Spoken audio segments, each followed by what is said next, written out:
Okay, so we are going to do a review of basic exponent properties and how they work. So let's start with the so-called properties of exponents. Now these properties hold whether the exponent is a whole number, an integer, or a rational number, okay, even more complicated types of numbers. So the first property tells us how to combine two terms that have the same base, and in this case we add the exponents. The second property extends this to division, and just like division and multiplication are related but kind of opposites, it's going to end up being subtraction, which is essentially the opposite of addition. Our third property will allow us to never have to write a negative exponent again, because a negative exponent just means an exponent on the bottom of the fraction. It's a consequentive property too. Our fourth property says that anything to the 0 is just 1. Now there is an exception to this, and that's 0 to the 0. 0 to the 0 is what we call ambiguous. If you are curious about that one, take Calculus 1 and learn about something called L'Hopital's rule. Property 5 deals with distributing exponents across a multiplication. In this case, both terms got the exponent. Similarly, we can distribute exponents across a division where both terms get the exponent. Okay. Property 7 deals with what if we have more than one exponent and we want to combine them. And in this case, we multiply them. Okay. And lastly, property 8 is a very specific property of combining absolute values with squares. Now both absolute values and squares have the consequence of getting rid of all negatives. Okay. Which means it doesn't matter if you do the absolute value first or the square first. And in fact, you don't ever even need to worry about doing the absolute value. Okay. So these are our properties of exponents. Now you may notice properties 5 and 6 we had that you could distribute across multiplication and distribute across division. Okay. You may see that we didn't say anything about distributing if there was a plus sign though. And in fact, that is our first warning. Okay, so we would very much like it if this expression would somehow miraculously turn into this one. Unfortunately, this is absolutely not true.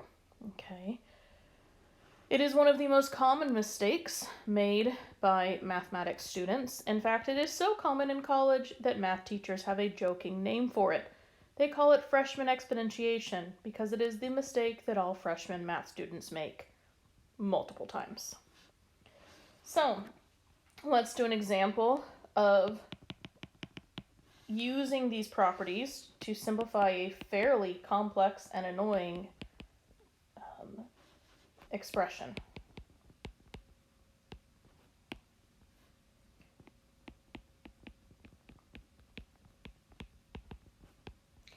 Now the basic rule of thumb is we want to end up with an expression with only one x, only one y, only one z, maybe having exponents on them, and no negative exponents. Now you may say, okay, well let's get rid of those negative exponents, but that's actually going to be the very last thing that we do. First, I'm going to simplify inside the parentheses. That's an order of operations kind of thing. And I'm going to do that by combining like terms. So 125 divided by 25, that division I can just straight out do. For the other ones, I will be using my property that told me how to deal with division of things with the same base, and it was that I subtract the exponents. So for x, I'm going to take the 12 and the 8 and subtract them, and 12 minus 8 is 4. Now you have to be careful if either one of those is a negative number, and make sure you do the subtraction correctly. So for the y, I'm going to be doing negative 14 minus 6. And negative 14 minus 6 is minus 20. For the z, I'm going to be doing 3 minus a negative 2, otherwise known as 3 plus 2. Okay. All right, well, this already looks much better. The next thing we're going to do is distribute this negative 4 exponent to every term. So 5 to the negative 4, x to the 4th to the negative 4, and so on. And then we will use our property that tells us how to deal with two exponents on the same term, where we multiply them. Now you may notice I'm going to leave this first piece till the end because it's the part with just numbers. It actually ends up being the hardest part. So for the x's, I multiply my two exponents, I get x to the negative 16. For the y's, I get y to the positive 80, and I get z to the minus 20. Okay. Now 5 to the negative 4, you put it in your calculator, you get a lovely little decimal. Then you do my absolute favorite calculator trick, which is fondly known as math enter enter. And it turns it into a fraction of 1 over 625. All right, so our last step then is to get rid of all negative exponents, and that is everything with a negative exponent will get written in the denominator of the fraction, which of course leaves just the y term in the numerator. Now the next thing we're going to talk about is fractional exponents and how to understand them. So a fractional exponent, something like an a over b, what this actually means is that the a and the b have different roles to play. So the a functions like a regular old exponent, but the b will turn into what's called a bth root. Now in this case I wrote the a inside and the b outside. I could have of course reversed it and written it like this. Okay. So in other words, fractional exponents are really just a way of writing roots. Okay. All right, now the most common root, of course, we deal with is a square root. So let's make sure that we can simplify terms with a square root. Okay. All right, now when the terms are all multiplied together, we know that multiplication behaves nicely when exponents are in play. And after all, a square root is now just an exponent. So I'm going to separate the square root for each term. Okay. And once again, I'm going to leave the number part for a minute because it's the hardest part. Okay. The x to the 4th, well, according to this rule over here, I could rewrite this as x to the 4th over 2. And you say, well, where did that 2 come from? Well, a square root is really basically an imaginary 2 right there. Okay, so that turns into the denominator on the exponent. Similarly with the d term, I could put its exponent over 2. And this is very nice. Why? Because 4 over 2 is just squared, and 12 over 2 just gives me a 6th power. All right, but of course I'm not done. I have to fix the number portion. Now 162 is not a perfect square. So what I look for is the largest perfect square less than 162 that divides 162. Now this is generally usually hard, so I just start trying perfect squares. I say, does 4 divide 162? No. All right. Does 9 divide 162? Yes. Okay. All right. Well, the problem is when I do 9 times 162, I get 9 times 18. 9 into 162, excuse me. Gave me a quotient of 18. And I notice this also has a 9 in it. So instead of 9 times 18, I'm going to think of 81 times 2. All right. Well, the square root of 81, we know, is just 9. The square root of 2 is, of course, the square root of 2. You may notice I wrote it on the far right-hand side of the expression. That's because square roots don't have a defined ending. It kind of is however far you draw the line. And because of this, there's often confusion of what is inside them. So we tend to put the square root symbol as far to the right as we can to avoid confusion.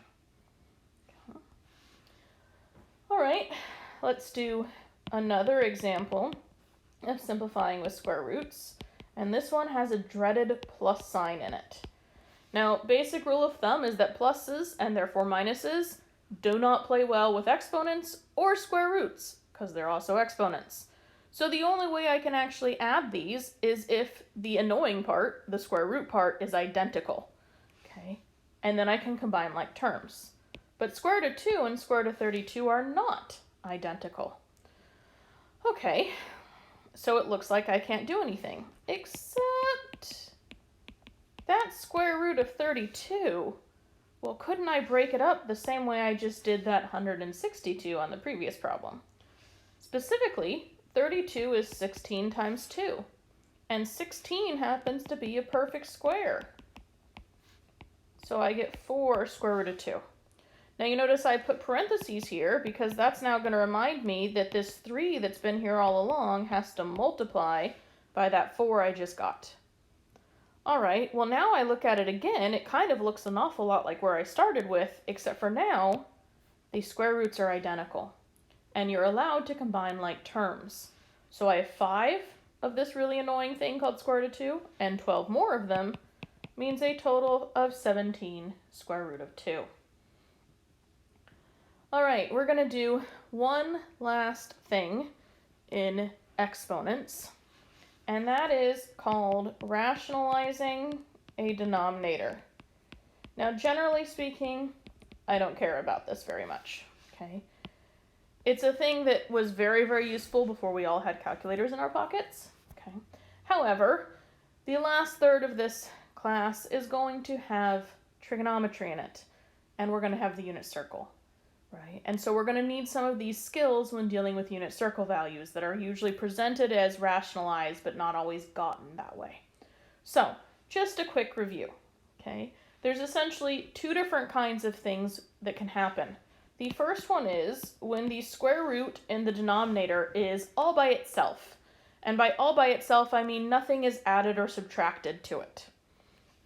And in this case, the trick is to multiply top and bottom of this fraction by that square root. In this case, the square root of 3. Now I'm allowed to do this because square root of 3 over square root of 3 is just 1. So all I'm really doing is multiplying by 1. All right, so what happens? Well, 7 times square root of 3 is exactly that, 7 times square root of 3. But square root of 3 times square root of 3 is 3. And now I have no square root in the denominator. So this was the easy case. The slightly more difficult case is when the square root is not alone in the denominator. That is where it has something added or subtracted to it. And in this case, I'm still going to multiply top and bottom by something, but I can't just multiply it by square root of 2. It's not going to quite work. I'm going to multiply it by 1 plus square root of 2. Now you might be saying, well, where did that plus come from? It's because I'm multiplying by something called the conjugate of the denominator. In other words, I took the original denominator and I changed the sign in the middle. All right, so now on top, I get 3 times this 1 plus square root of 2, which I may or may not want to distribute, so I'm going to leave it for now. On the bottom, I have to FOIL this. So 1 times 1, 1 times square root of 2, negative square root of 2 times 1, and negative square root of 2 times square root of 2, which is 2. And you may notice the square roots canceled. Of course they did, because I just made use of the difference of squares formula. Okay, so when I write it without those, I just have this. And it helps if I actually subtract. 1 minus 2 is negative 1. Okay. And there's no use saying divide by negative 1 when I can multiply by negative 1 instead and leave that as my answer. Okay. So just a quick review of some things we can do in the world of exponents.